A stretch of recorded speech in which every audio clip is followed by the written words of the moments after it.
dans la définition du MO2I. Le MO2I, c'est quoi? C'est le mode opératoire, identitaire itératif, ou l'excellence, c'est quoi? C'est le plaisir dans l'action. C'est vraiment ce qui caractérise notre mode opératoire.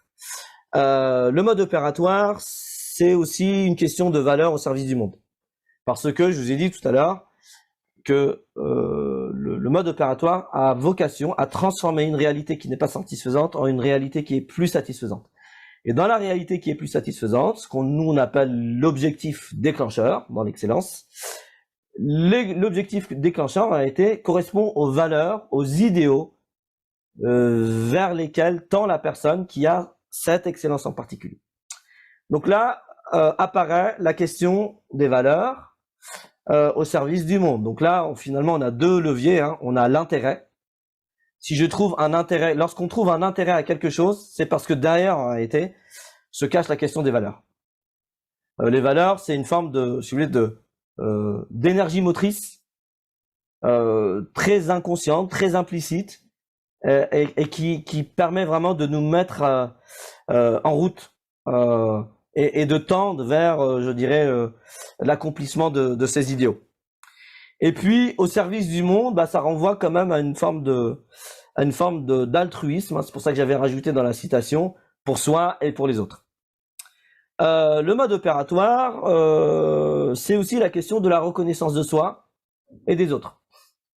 C'est enfin se reconnaître, pas dans une forme de promotion de soi, mais reconnaître qu'est-ce qui fait ma singularité et finalement ma raison d'être. Qu'est-ce qui fait que je suis singulier et unique? Et qu'est-ce qui fait qu'en réalité, il y a une raison d'être à mon existence? Ça, c'est la question de la reconnaissance de soi. Et quand on se reconnaît soi-même, c'est plus facile de reconnaître les autres. Quand on reconnaît sa propre excellence, il est plus évident par la suite, par voie, je dirais, d'implication ou par voie de ricochet, de reconnaître l'excellence des autres. Et donc, de passer probablement, je dirais, d'une forme de relation un petit peu concurrentielle à une relation de complémentarité. Et ça va avoir un impact très très fort dans la manière dont je vais collaborer avec les autres, partant maintenant du postulat que nous sommes tous excellents, excellentes, et qu'il va s'agir pour moi d'essayer de mieux connaître l'autre, mieux le reconnaître, et donc pouvoir mieux collaborer et interagir avec lui. Je sais pas si ça s'écrit comme ça, l'efficience, mais c'est pas grave, l'orthographe, j'ai jamais été bon et je pense que je ne le serai jamais. Le mode opératoire, c'est aussi dire finalement quelle est la zone, quel est le périmètre dans lequel je suis très efficient. L'efficience pouvant être traduite ou définie comme étant l'efficacité de l'efficacité, donc c'est une forme de surproductivité. Donc il y a un endroit où je suis royal, je suis presque irremplaçable, je suis hors norme, donc il y a une forme de extraordinarité, je suis extraordinaire à cet endroit-là, et ça renvoie à la notion d'efficience. Et enfin, le mode opératoire, c'est aussi la question du sens. Et en réalité, le sens dans ces trois dimensions. Le sens dans le sens de sensoriel, parce que ça se construit effectivement dans l'interaction, et ça se construit, je dirais, dans une perspective de préservation de la structure. Le sens, le sensoriel va amener une forme d'émotion.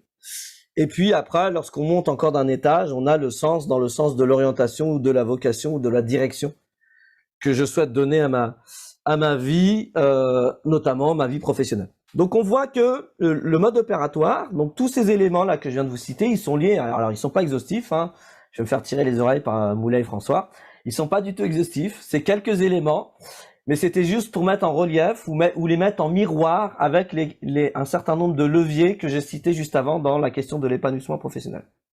Donc là on peut voir en réalité dans ces 5 éléments que j'ai mis au tableau, en réalité 6 ou 7 leviers qui participent à une forme d'épanouissement professionnel. Donc, j'en arrive à la conclusion. Oui, le mode opératoire, oui, l'excellence, peut être une solution ou un élément qui va vous permettre, si vous n'êtes pas du tout épanoui professionnellement, probablement de trouver les ressources d'un épanouissement, parce que vous connaissant, vous reconnaissant, vous allez pouvoir identifier la place dans laquelle vous êtes les plus efficients, les plus pertinents, les plus excellents, etc., etc. Là où vous prenez le plus de plaisir, là où il y a le plus d'intérêt pour vous et pour les autres.